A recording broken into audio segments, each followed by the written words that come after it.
नमस्कार बच्चों, triangle maths academy YouTube channel पर आपका स्वागत है। आज की क्लास में हम पढ़ेंगे अभाज्य गुणनखंड यानी कि प्राइम फैक्टर। जैसा कि नाम से पता चल रहा है, अभाज्य गुणनखंड यानी किसी भी संख्या को अभाज्य संख्या के गुणनफल में तोड़ना अभाज्य गुणनखंड कहलाता है। तो उदाहरण से समझना। इससे पहले मैं आपको समझा दूं कि अभाज्य संख्या क्या होती है, क्योंकि इसमें काम आएगी। अभाज्य संख्या होती है ऐसी संख्या जिसके केवल दो गुणनखंड हो। जिसके केवल कितने गुणनखंड हो? दो गुणनखंड हो, एक व स्वयं।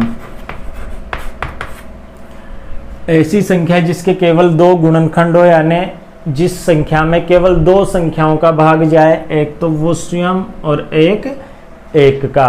क्योंकि एक का तो सभी में जाता है, तो स्वयं का भाग ही जाना चाहिए और संख्या का भाग नहीं जाना चाहिए। उसमें केवल दो गुणनखंड होते हैं, दो से कम भी नहीं होनी चाहिए और दो से ज़्यादा भी नहीं होनी चाहिए। तो एग्जाम्पल से समझिए, जैसे 2, 3, 5, 7,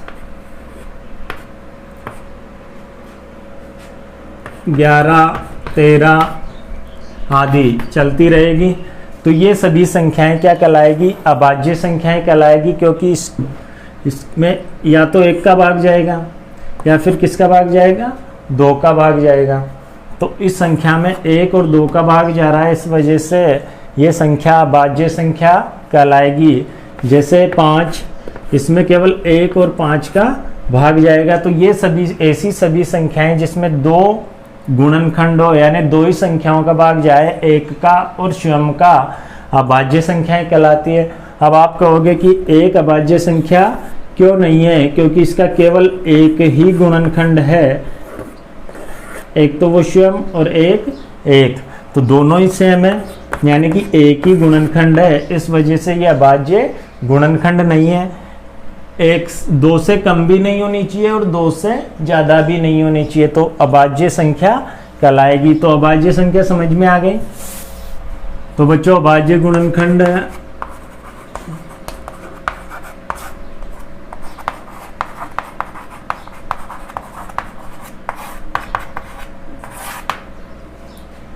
तो बच्चों उदाहरण से समझेंगे अभाज्य गुणनखंड क्या होता है। जैसे मैं एक उदाहरण ले लेता हूँ, 45 के अभाज्य गुणनखंड कीजिए। 45 के क्या करना है अपन को? अभाज्य गुणनखंड करना है। तो ऐसी आकृति बना के यहाँ पे लिख देंगे 45। अब इसके अभाज्य गुणनखंड करेंगे ना, तो अभाज्य संख्याओं का ही भाग देंगे। और भाजकता के नियम मैंने पढ़ा दिए पिछली क्लास में। अगर नहीं पढ़े तो लिंक डिस्क्रिप्शन में दे दूंगा, जाके पढ़ सकते हो। तो देखिए यहाँ पे इकाई का अंक 0, 2, 4, 6, 8 नहीं है, इस वजह से 2 का भाग नहीं जाएगा। 3 का देंगे तो 4 और 5 न होते, तो इसमें 3 का भाग जा रहा है। अब देखो 3 का भाग देंगे, पहले 4 में देंगे, फिर आगे के अंकों में बढ़ेंगे। तो पहले 4 में दे रहा हूँ तो एक बार जाएगा, 3 एक कम 3। अब यहाँ पे बचेगा 1, ठीक है। यहाँ पे क्या बचेगा? 1। उस 1 को अपन 5 के आगे लिखेंगे तो कितना हो जाएगा?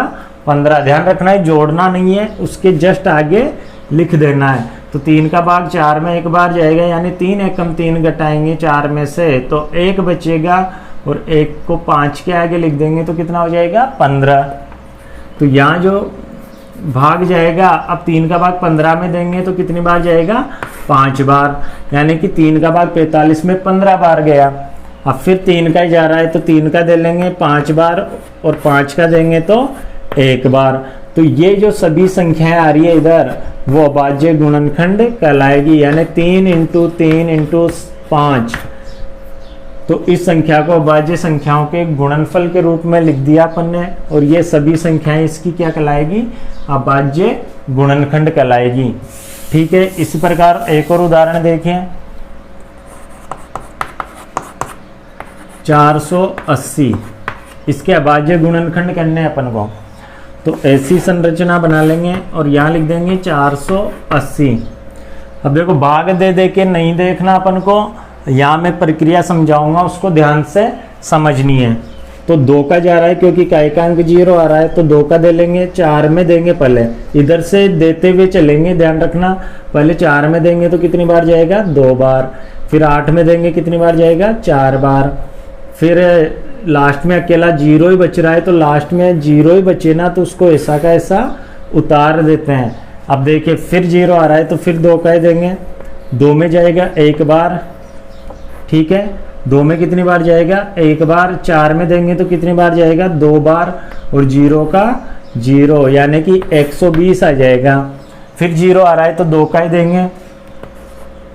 1 में नहीं जा रहा तो 2 अंक ले सकते हैं, तो 12 में देंगे तो कितनी बार जाएगा, 6 बार। और लास्ट में 0 अकेला ही बचा, तो 0 को ऐसा का ऐसा उतार देंगे, यानी 2 का भाग 120 में 60 बार जाएगा। फिर 2 का देंगे क्योंकि 0 आ रहा है, तो 6 में 3 बार।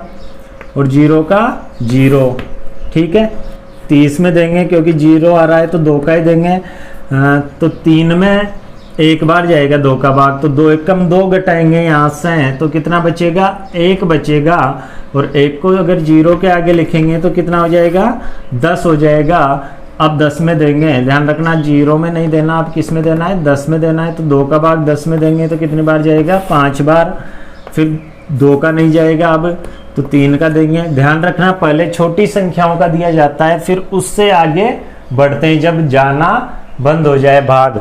ऐसे नहीं कि यहाँ पे 3 का दे लिया, तो ऐसे गलत हो जाएगा। तो यहाँ 15 में 3 का भाग कितनी बार जाएगा, 5 बार। अब 5 का ही जाएगा तो कितना आ जाएगा, 1। तो इस संख्या के अभाज्य गुणनखंड ये हो जाएंगे।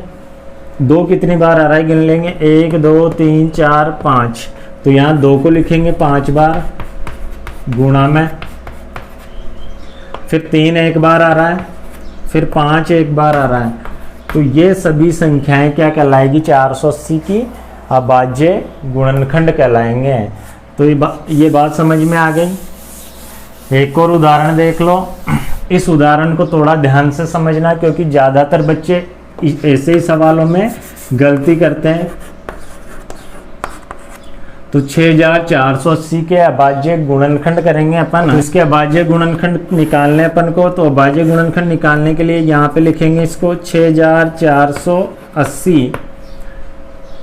तो देखो 0 आ रहा है तो 2 का देंगे। 2 का कितनी बार जा रहा है, 3 बार। 6 में 4 में देंगे तो 2 बार। बार बार भाग देख के देखने की आवश्यकता नहीं है, साइड में ध्यान से समझना इसको, यहीं पे आसानी से दिया जा सकता है। तो 4 में 2 बार गया। 8 में कितनी बार जाएगा, 4 बार जाएगा। और 0 का 0, ठीक है। तो 3240 आ जाएंगे। फिर 0 आ रहा है तो 2 का ही देंगे। 3 में 2 एकम 2। अब देखो यहाँ 3 में 2 एकम 2, यानी 2 घटाएंगे तो कितने बचेगा, 1 बचेगा। जो 2 के आगे लिखेंगे तो कितना हो जाएगा, 12। अब यहाँ पे 2 में नहीं देना, किस में देना है, 12 में देना है।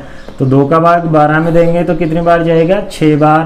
पूरी बार गया। अब 4 में दे लेंगे 2 बार।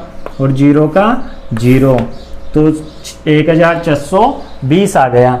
अब फिर 0 आ रहा है तो 2 का ही देंगे। तो 16 में तो 8 बार जाएगा, 2 में 1 बार जाएगा। और 0 का 0, ठीक है बच्चों। अब देखिए यहाँ पे फिर 0 आ रहा है तो 2 का ही देंगे। इस स्टेप को थोड़ा ध्यान से समझना। 2 का भाग 8 में 4 बार जाएगा, पूरी बार गया। अब 1 में देंगे तो 2 का भाग 1 में नहीं जाता। तो इस कंडीशन में स्टार्टिंग में तो कोई दिक्कत नहीं है, दूसरा अंक मिला लेते हैं।